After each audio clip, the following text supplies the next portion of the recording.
Everyone. तो आज की वीडियो में हम देखेंगे कि टैली में हम जो कीज़ यूज़ करते हैं उसे कैसे यूज़ किया जाता है और उसका मतलब क्या क्या है और कहाँ कहाँ यूज़ किया जाता है।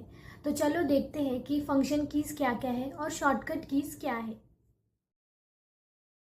तो हमारी कीबोर्ड पे सबसे ऊपर के लाइन पे जो कीज़ है मतलब F1 से F12 तक उसको हम फंक्शन कीज़ कहते हैं।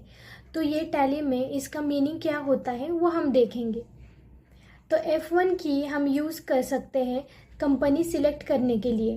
F2 की हम यूज़ कर सकते हैं जो भी करंट पीरियड होगा वो चेंज करने के लिए उस कंपनी का हम F2 की प्रेस कर सकते हैं। F3 की से हमें लिस्ट ऑफ कंपनीज दिखाई देंगे, उसमें से हम कंपनी सिलेक्ट कर सकते हैं या कंपनी शट कर सकते हैं। कंपनी में कुछ चेंजेस होंगे तो वो कर सकते हैं या क्रिएट कंपनी कर सकते हैं। उसके बाद अगर आपको कॉन्ट्रा वाउचर करना होगा तो आप F4 प्रेस कर सकते हैं।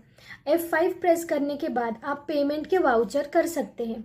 F6 पे आप प्रेस करने के बाद आप ओपन कर सकते हैं आपका रिसिप्ट का वाउचर। देन F7 के बाद आप जर्नल वाउचर आपका ओपन कर सकते हैं। F8 में आप आपके जो भी सेल का वाउचर होगा वो आप ओपन कर सकते हैं। सिमिलरली F9 में जो परचेज का वाउचर है वो हम ओपन कर सकते हैं। F10 में तो पहले उसमें रिवर्सिंग जर्नल वाउचर ओपन होता था, लेकिन अभी के टैली में वहाँ पे list of vouchers types open होता है जहाँ पे अकाउंटिंग वाउचर के कुछ टाइप्स हमें दिखाई देते हैं। फिर उसके बाद F11 में हम सिलेक्ट कर सकते हैं कोई भी फंक्शन या फीचर्स वाउचर के लिए, और F12 में हम कोई भी कॉन्फ़िगर स्क्रीन ओपन कर सकते हैं। तो ये थे हमारे फंक्शन कीज़। तो उसके बाद हम कुछ शॉर्टकट कीज़ देखेंगे जो टैली में यूज़ किए जाते हैं। तो सबसे पहले है Alt+2। Alt और 2 हम एक साथ दबाने के बाद हम कोई भी वाउचर को डुप्लीकेट कर सकते हैं।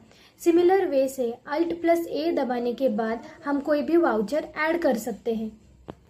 उसके बाद आपको कोई भी नया वाउचर या लेजर क्रिएट करना होगा तो उसके लिए आप Alt+C प्रेस कर सकते हैं और Alt+D प्रेस करने के बाद वाउचर डिलीट कर सकते हैं। Alt+E प्रेस करने के बाद आप रिपोर्ट एक्सपोर्ट कर सकते हैं और Alt+I आप प्रेस करने के बाद कोई भी वाउचर इंसर्ट कर सकते हैं। अगर आपको प्रिंट करना होगा तो Alt+P प्रेस करके आप प्रिंट कर सकते हैं। उसके बाद Alt+M करने के बाद आप ईमेल पे रिपोर्ट कर सकते हैं। उसके बाद Alt+R करने से आपका नरेशन रिपीट हो जाएगा, मतलब डबल हो जाएगा। उसके बाद Alt+X करने से जो भी आपका वाउचर होगा जो डे बुक में होगा या लिस्ट ऑफ वाउचर में से वो आप कैंसिल कर सकते हैं। उसके बाद है Alt+Z।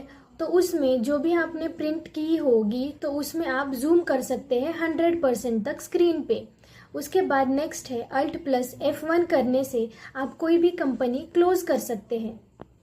सिमिलर वे से Alt+F2 प्रेस करने के बाद आप पीरियड चेंज कर सकते हैं आपके कंपनी का, और उसी तरह से Alt+F3 करने से आप आपकी कंपनी की इंफॉर्मेशन सिलेक्ट कर सकते हैं।